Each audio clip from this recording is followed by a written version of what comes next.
Hi అండి, good morning.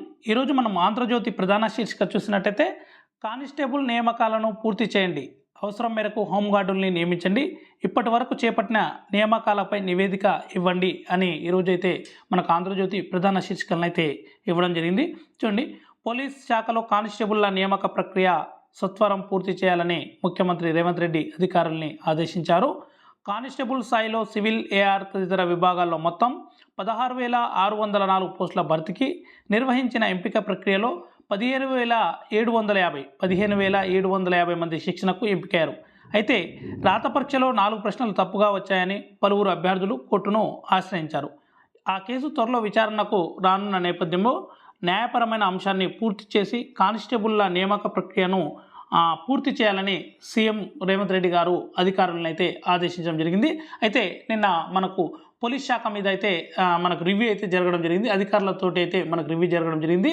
అయితే ఆ రిక్రూట్మెంట్ ప్రాసెస్ ఏమైంది, దాన్ని తొందరగా ఆ కోర్టు వివాదం ఏముంది, దానికి సంబంధించిన వివాదాలు ఏమైనా ఉన్నట్టయితే దాని యొక్క నివేదిక ఇచ్చి తొందరగా పూర్తి చేయాలని అయితే నిన్న సీఎం గారు అయితే అధికారులను ఆదేశించినట్టు మనకి ఈరోజు పేపర్లో రావడం జరిగింది. అదేవిధంగా హోంగార్డుల నియామకాలను కూడా త్వరలో చేయాలని నిన్నైతే మనకు సీఎం గారు అయితే అధికారులకు ఆదేశాలు ఇవ్వడం జరిగింది.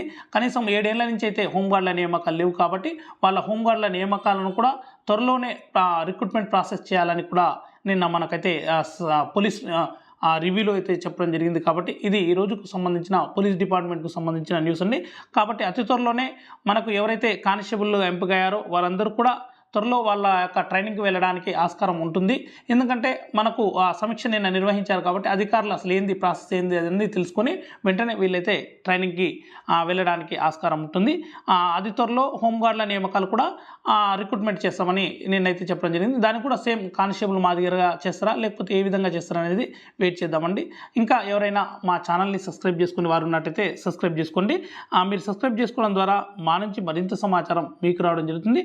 నేను కొన్ని అనివార్య కారణం వల్ల కొంచెం ఉద్యోగం వల్ల మేము ఈ మధ్య వీడియోలు చేయలేకపోతున్నాను. కాబట్టి డైలీ ఇప్పటి నుంచి ప్రతిరోజు మీకైతే మీ ముందుకు ఏదో కరెంట్ అఫైర్స్ కానీ ఏదో ఒక వీడియోని అయితే మీ ముందుకు తేవడానికి ప్రయత్నిస్తుంటాను. Okay, thank you for watching my videos.